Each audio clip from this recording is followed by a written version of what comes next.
इस वक्त देश में चारों तरफ हल्ला है। मणिपुर जल रहा है, वहाँ हिंसा का भारी तांडव मचा हुआ है, लोग मारे जा रहे हैं। लेकिन ऐसी खबरों के पीछे सच्चाई क्या है, इसे हर भारतीय को आज जानना समझना बहुत जरूरी है। सच तो यह है कि मौजूदा समय में मणिपुर में जब से सरकार बदली है, वहाँ बदले हुए हालात में अफीम का धंधा भी खत्म सा हो गया है। वहाँ भाजपा के मुख्यमंत्री एन बीरेन सिंह के नेतृत्व वाली सरकार ने कुछ ही सालों में करीब 18,000 एकड़ से ज्यादा इलाके में अफीम की खेती नष्ट करवा दी है। इस भारी नुकसान के बाद बीते 3 मई से अचानक ही शुरू हुई कुकी और मैती समुदाय के बीच जातीय संघर्ष, जिसमें आम आदमी मारा जा रहा है। शुरुआत में उनकी मौतों पर विपक्ष चुप था। जब आम आदमी की मौतें हो रही थी तब देश में इतना हो हल्ला नहीं मचा था, लेकिन जब भारतीय सेना जमीन पर उतरी तो पहाड़ों पर छुपे हुए आतंकवादियों को चुन चुन कर मारा जा रहा है। इससे चीन को भी धक्का लगा है और कुछ विपक्षी दलों ने भी लोकतंत्र की दुहाई देकर छाती पीटना शुरू कर दिया है। यहाँ सबसे हैरान करने वाली बात यह है कि जब मणिपुर में अनेक मंदिरों और स्थानीय निवासियों के पूजा स्थलों को जलाया जा रहा था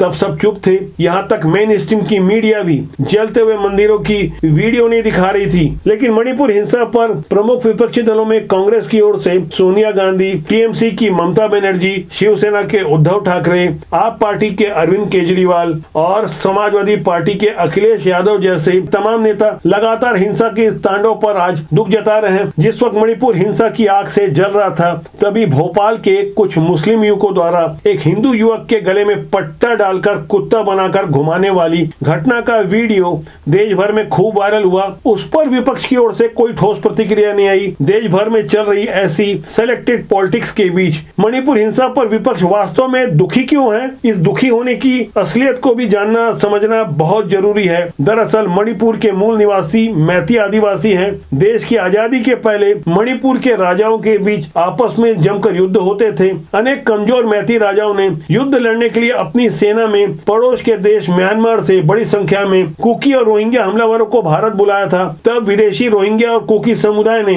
आपस में मिलकर युद्ध लड़ा। इसके बाद धीरे धीरे कुकी हमलावरों ने मणिपुर में रहकर वहीं अपना निवास बनाना शुरू किया और धीरे धीरे अपना परिवार बढ़ाना भी शुरू कर दिया। देखते ही देखते कुकी जनसंख्या तेजी से बढ़ने लगी। बेहद आक्रामक और हमलावर कुकियों ने मणिपुर की ऊंची ऊंची पहाड़ियों पर अपना कब्जा जमा लिया और मणिपुर के मूल निवासी मैती आदिवासियों को वहां से भगा दिया। इस वजह से मैती आदिवासी अपनी जान बचाकर मणिपुर के मैदानी इलाकों में आकर मजबूरी में रहने लगे। इसके बाद विदेशों से कुकी और रोहिंग्या ने मणिपुर की ऊंची पहाड़ियों पर अफीम की खेती शुरू कर दी। मणिपुर की सीमा चीन और म्यांमार से लगी है। यही कारण है कि चीन ने भी अपनी विस्तारवादी कुटिल नीति के अनुसार मणिपुर पर टेढ़ी नजर जमानी शुरू कर दी। लंबे समय से चीन मणिपुर के भारत विरोधी दलों को सहायता देता आ रहा है। उसके कारण पाकिस्तान ने भी म्यांमार के रोहिंग्या मुस्लिमों के माध्यम से मणिपुर में घुसपैठ कराते हुए बड़ी संख्या में रोहिंग्या मुसलमानों को भारत के अंदर ढकेल दिया। इसके अलावा मणिपुर हिंसा के पीछे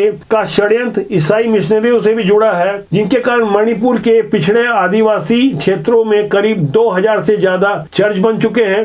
आरोप है कि क्रिश्चियन मिशनरी मणिपुर में बेहद तेजी से धर्म परिवर्तन करवाते हुए बहुत बड़ी संख्या में मैती आदिवासियों को भी क्रिश्चियन बना लिया है। वैसे आजादी के बाद भी मणिपुर का इतिहास हिंसा से भरा हुआ रहा। सन 1971 में जब देश में इंदिरा गांधी की सरकार थी तब भी वहां हिंसा हुई थी, जिसमें 10,000 से ज्यादा मैती आदिवासी मारे गए थे। हिंसा के भारी तांडव के बाद उस समय प्रधानमंत्री इंदिरा गांधी ने सेना भेजकर किसी तरह शांति तो करवा दी और शांति का जो समझौता हुआ उसकी हकीकत भी आज मणिपुर हिंसा का एक बहुत बड़ा कारण बनी हुई है। पुराने शांति समझौते के अनुसार यह तय हुआ कि मैती आदिवासी मैदान में रहेंगे और कुकी ऊपर की पहाड़ी में रहेंगे। इस शांति समझौते से मूल निवासी मैती आदिवासियों का बहुत बड़ा नुकसान हो गया।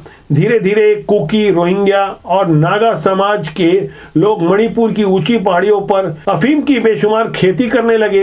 हजारों खेतों में अफीम की खेती शुरू हो गई। पहाड़ी इलाकों में चुपचाप करोड़ों अरबों का अफीम का व्यापार फलने फूलने लगा। इस कारण वहाँ नशीले पदार्थों के साथ माफिया और आतंकवादी संगठन भी सक्रिय हो गए, जिन्हें जमकर हथियारों की आपूर्ति कराई गई। 80 के दशक के अंत तक मणिपुर पूरी तरह चरमपंथियों की चपेट में आ चुका था। सन 2008 में भी मणिपुर में जोरदार गृह युद्ध जैसी स्थिति थी। तब वहाँ यूपीए के चेयरपर्सन सोनिया गांधी के निर्देश पर प्रधानमंत्री मनमोहन सिंह की सरकार ने कुकी और धर्म परिवर्तन कर क्रिश्चियन बन चुके मताई आदिवासियों के साथ समझौता किया और मणिपुर की ऊंची पहाड़ियों पर अफीम की खेती को अधिकृत तौर पर मान्यता दे दी गई। इतना ही नहीं बल्कि पुलिस कार्रवाई इस अफीम की खेती के विरुद्ध नहीं करवाने का आश्वासन भी दिलवाया गया। इसके बाद मणिपुर से पूरे भारत देश में तेजी से नशीले पदार्थों की सप्लाई होने लगी। मणिपुर नशीले पदार्थों का गोल्डन ट्रायंगल बन गया। इसके बाद मणिपुर में चीन, अफगानिस्तान, पाकिस्तान और म्यांमार से भी तेजी से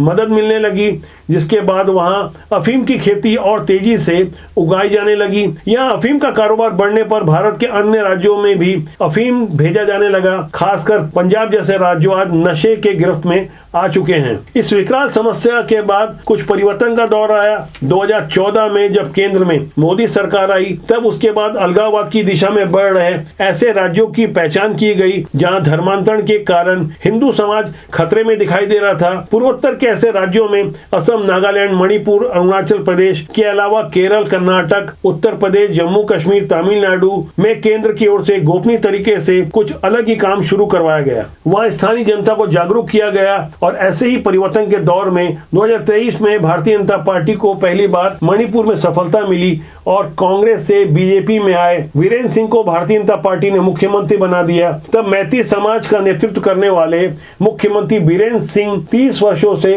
मणिपुर की राजनीति में सक्रिय थे, जिन्हें मणिपुर की मूल समस्या अच्छी तरह मालूम थी। यही कारण रहा होगा कि प्रधानमंत्री नरेंद्र मोदी और अमित शाह से हरी झंडी मिलने के बाद सीएम वीरेंद्र सिंह ने अफीम की खेती को नष्ट कराते हुए हजारों एकड़ खेत में लगे अफीम के पौधों को पूरी तरह नष्ट करवा दिया।